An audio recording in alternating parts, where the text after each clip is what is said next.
Hey folks, and welcome back to the channel. So the fear and greed index still sitting on greed. This is quite vital for us to pay attention to this, especially in important times where we've not confirmed moves. It's more finding a place for the footing of BTC as we ascend higher.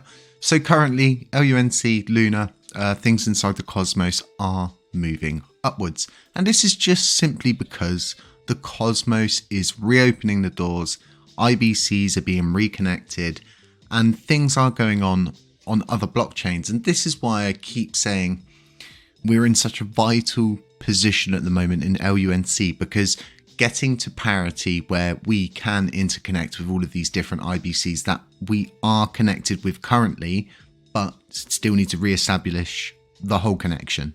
So this all comes with client upgrades, by the way. That's likely why you see different client upgrades coming up. Do be careful when you vote on those kind of proposals, because you just don't know who's put that client update forward.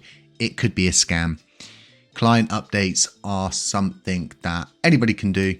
Anybody can write these out. You can get the examples from here. You can get it pre-written. You can simply make very simple changes. It's actually not a complicated procedure. So with the reopening of everything, we're talking commodity pools, we're talking liquid stake and derivative pools, we're talking all of the good kind of things where people like to take more risks, I would say, because there's always a risk with everything you do.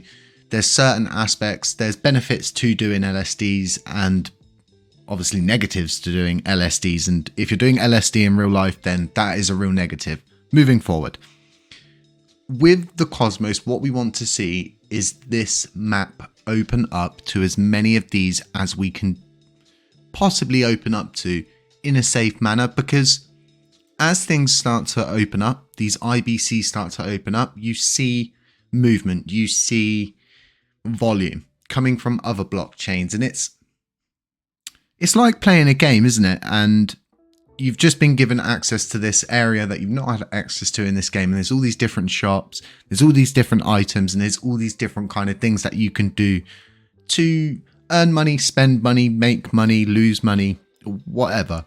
The volume is there. The whole point of the cosmos is that it's huge, okay? Coming out of Terra, this is a view of the cosmos right now as it sits currently. This is every blockchain that's involved in it. Yes, there is one called Space Pussy. And yeah, we probably could get an IBC connection to Space Pussy, but we need to do all of these kind of things safely and ensure that we're getting good benefits from these different chains.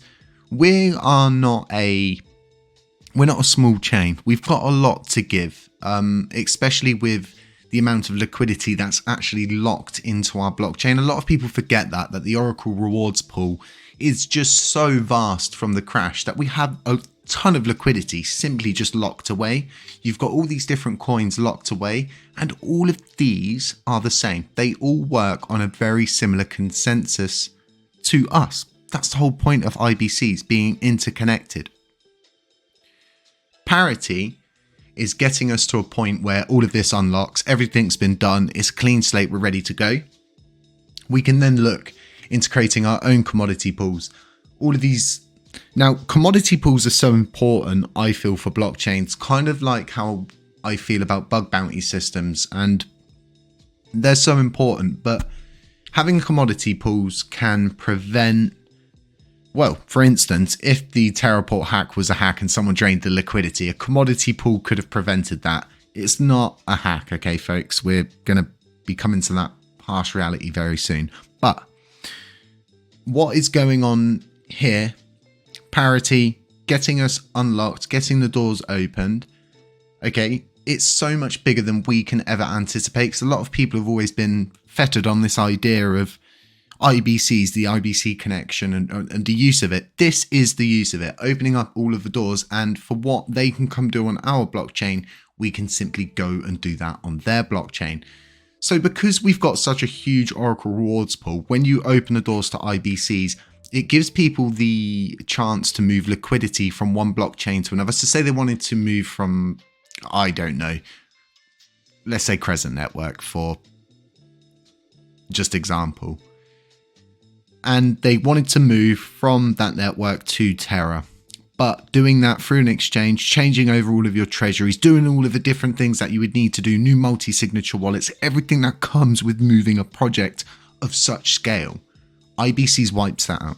IBC's doesn't, it makes everything so much easier because you just don't have to pick up your home base and move it. You can literally just make the connection from home base, like getting a direct line in your house to, say, the presidential office, instead the direct lines to Terra, and you can conduct all of your work through this direct line. It's so much better. We have fought and fought and fought and fought to get to a very, very important point. This point in LUNC's current journey, it's becoming more and more of a serious situation of how imperative it is for us to push past this point. And there's a lot of people that seem to want to keep us there, because this opens up the door to so many new projects, new people, you know, new possibilities, a possible shift in the validators basis. We all know that the old guards don't want to see things change. Why would you want to see it changed if you're all of that liquidity that's locked up in that Oracle rewards pool? Why would you want to give that off to another blockchain? There's no benefit to them. They're building somewhere else. So there's all these questions that come into play, and, you know, people talking from their heart or talking from their wallets. It's so important for us to absorb the bigger picture. Okay, the bigger picture of becoming interconnected with not just the ones that we are currently, but all of them. Who doesn't want to see us become interconnected to Space Pussy so we can tweet about it? I mean, come on. Folks, I believe that parity is what is going to begin our actual journey. I see it as I would like to say the end of the beginning. Moving forward with actual things that we want to see, having the time to develop all of these awesome little things that we want to see. And going over to the bug bounty situation, bug bounties are being utilized across the blockchain. Okay, it only takes one person to validate a bug that someone's fixed and integrate it into the GIT hub or wherever it needs to go, right? You can create a situation where you get all of these really, really like fluff kind of updates, not so much the crud, but just bugs that realistically a development team shouldn't be hanging on.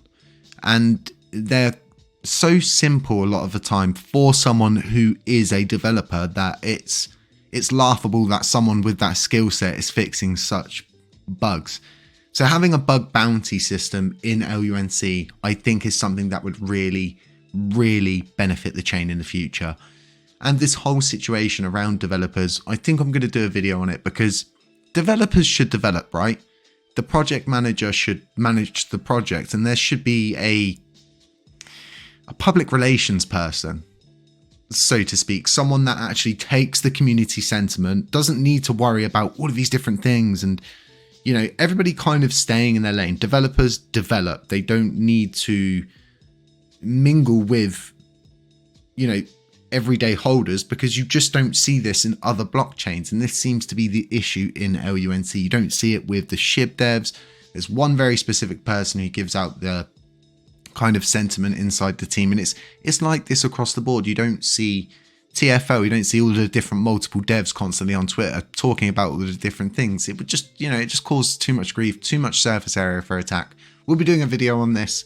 I think this is a really positive thing, and I'm really hoping that we get to move forward as one, as a community, and everybody can reap the rewards, reap the benefits, and see projects flourish, see the system flourish, and see new utilities, projects, people, and ideas flood into the LUNC blockchain, which has a huge liquidity base that's locked into it. And the more or less the aim of the game for a project is, you know, how can we get liquidity out of the Oracle rewards pool to benefit the chain, benefit our holders, and help the cycle go round.